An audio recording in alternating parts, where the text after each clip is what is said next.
Hey, it's your boy Alpha Meter Room back with another one. We got Joe Budden and the crew talking about Tyler Perry, of course. You know, he was on the BT stage and he had a little speech, a little cliche this, cliche that. And, a lot of people do not know, especially on this channel, how much I hate Tyler Perry. So this will be very juicy for me and probably for y'all if y'all do so the same. Because for me, I love my black woman. And one thing Tyler Perry has done was create an extreme suffering of single mothers, victims of abuse, burdened by financial crisis all the time in every single film, show, while also hypersexualizing the black male.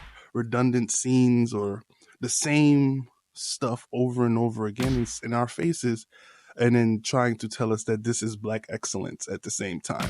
So let's basically hear what the pod had to say. Then I'm going to break it down way more because I have a lot of points that I want to take and a lot of frustrations that I want to give out on Tyler Perry. Even though this is a funny clip, I'm going to probably serious it out. So let's get to the funnies. Let me tell you something. Come on. No, don't tell me what to say. Okay, go ahead, nigga. Tyler Perry is saying, yo, y'all, I'm paid out the wazoo.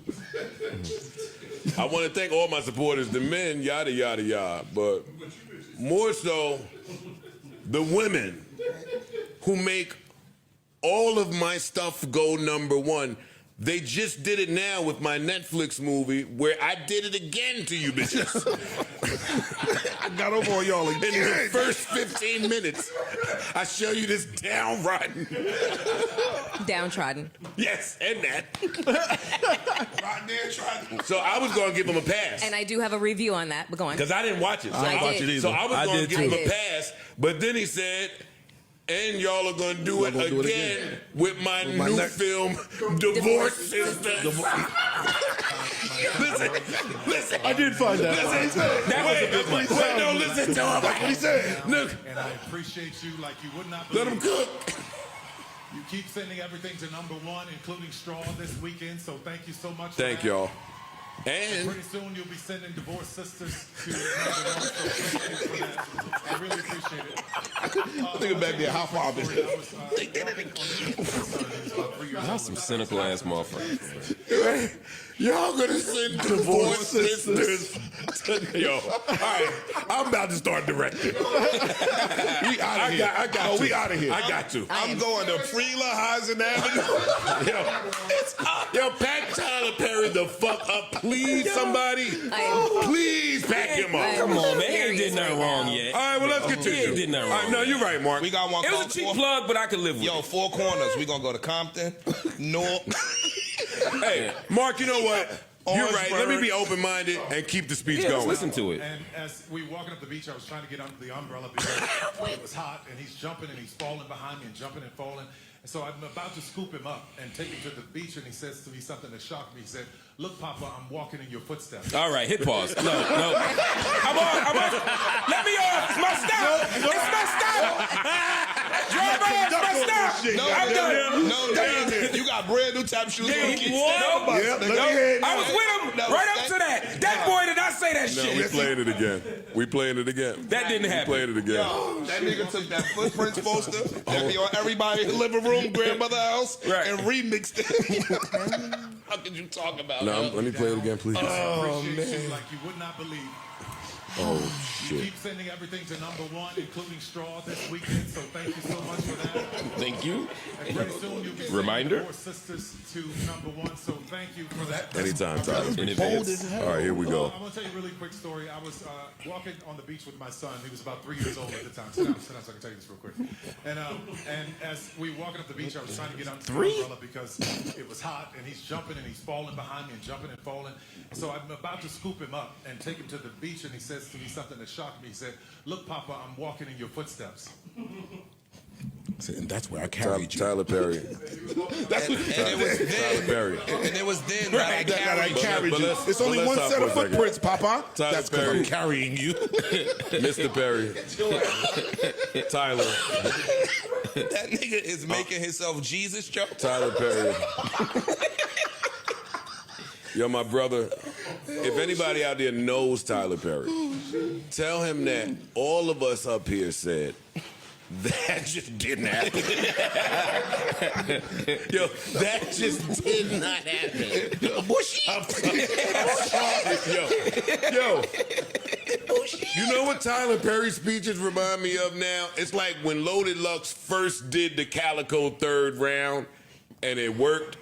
So then after that, everybody tried to do their version of that. Like Tyler Perry, when he did the speech about the plantation, the plantation and the naval base, and I purchased this, and we used to live over here, and even though that was well choreographed and well written too, we let it ride because that was, you can't disagree with what he's saying. It's phenomenal. It's monumental. It's like go black. But you only get the first time. You only get one. The first time. Now you're trying to draw water from He the same well. is dragging this, and you're not that good of a person.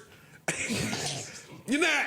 That's my problem with these niggas. But anyway, this story didn't happen. No. I've been on the beach with a kid when it's too hot. That ain't what they doing. That ain't what 3-year-olds do. That's not what they doing. They don't turn around. They don't turn to Sidney Portier. Papa, look at thine footsteps, Papa. I have followed in thy steps. That just doesn't happen. No, yo. My 3-year-old be eating the fucking sand. Yes. What the fuck are you talking about? My 3-year-old be about to drown. But he think we are complete idiots. Nah, he killed it though. He killed me. He killed it. And he killed me and it.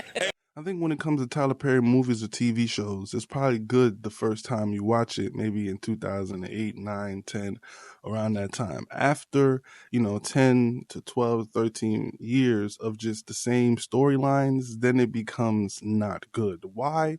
Because there's a stereotype, especially in the black community. I think they're known for having the biggest and the most loudest stereotypes because everybody knows black history or American black history, black American history. And everybody kind of lives together in a melting pot.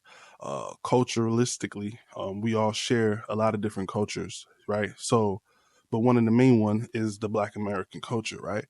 And, one of the biggest stereotypes that kind of destroyed or kind of, just catapulted the black community into way more negativity is the black woman trope, right? Which is the single mother, angry black women all the time. And I kind of find it very interesting that we allowed a man to play a woman for so long. Number one, played our grandmothers for so long, right? Medea, grandmother. And to masculinize her, even if there are stories out there, obviously it's very popular stories of those specific type of grandmothers do exist. And I just find it very interesting that over time, his stories have not evolved. His writing has not evolved because better find out later that he actually gatekeeps writers outside of the actual Hollywood. So if you want to go in there and try to write for Tyler Perry, you got some great black excellence story of someone kind of overcoming, the education system or, systematic oppression. I don't know, but making it through and making it like without it being so, highly negative on one gender. I find that very interesting, and I find that very odd that those type of opportunities haven't been given. And I started to realize after a while, all of the movies and TV shows are the same when it comes to having a majority melanated cast, right? You'll have the same storylines or the same type of settings when it comes to the projects, whether it comes to shooting, whether it comes to drug dealing, whether it comes to family beef, and then you have to take them out, like all of that extra stuff, right? When it comes to a power type of setting, and a lot of shows that people naturally love, especially in the community, right?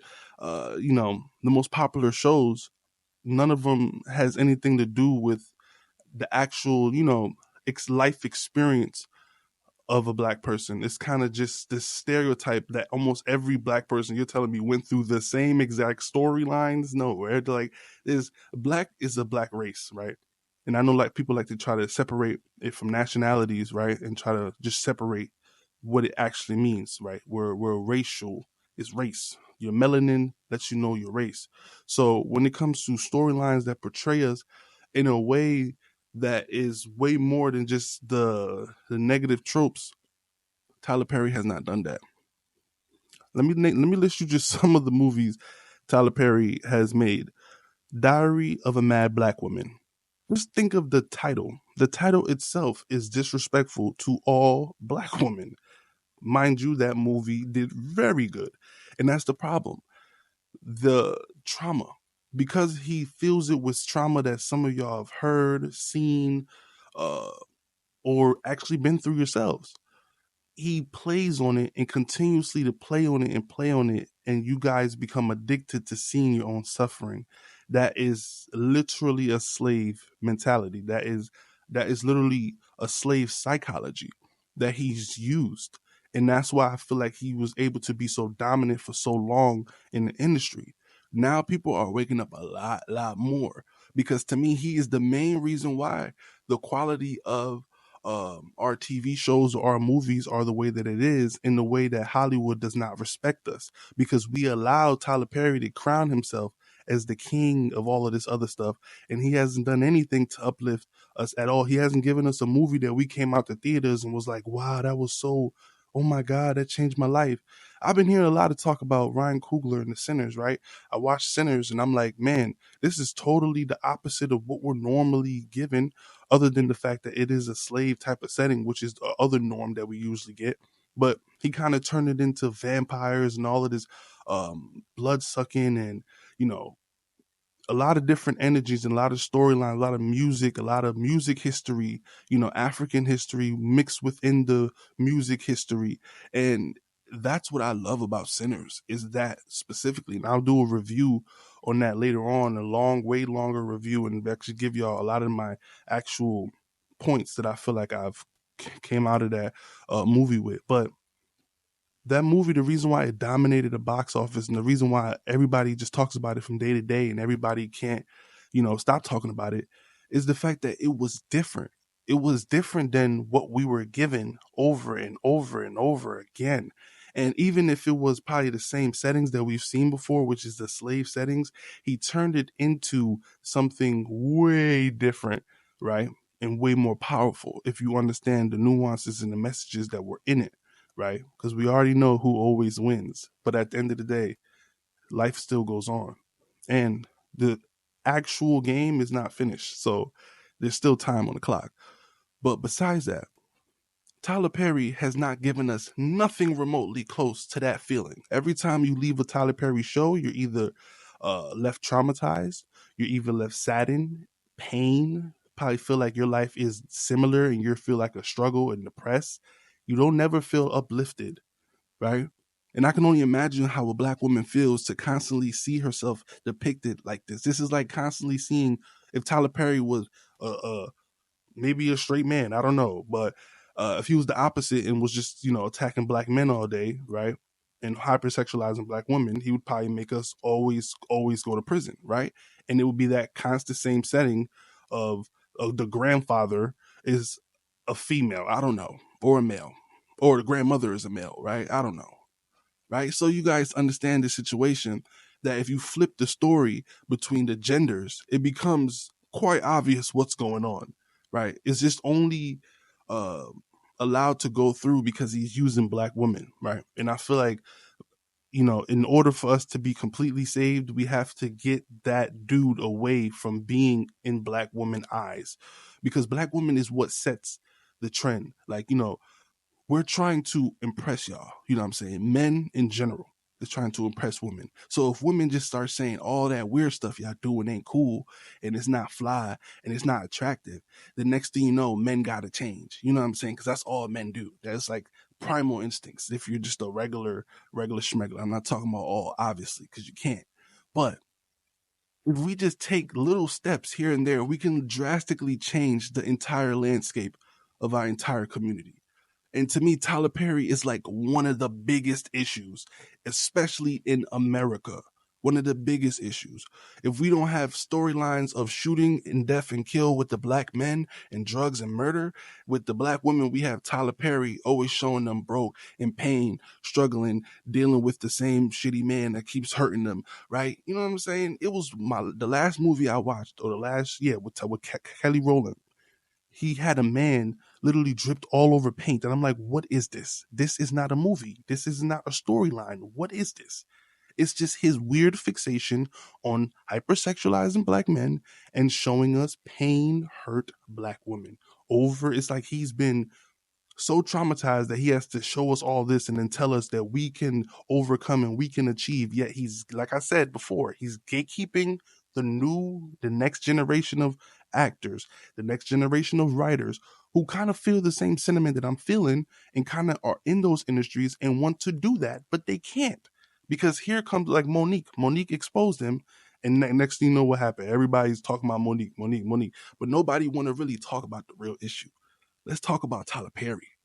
And that's why I am glad that Joe Budden sent out that tweet. Like, yo, nobody's going to clip this up. Nobody's going to, nobody's going to talk about this. This should be an issue that should be talked about.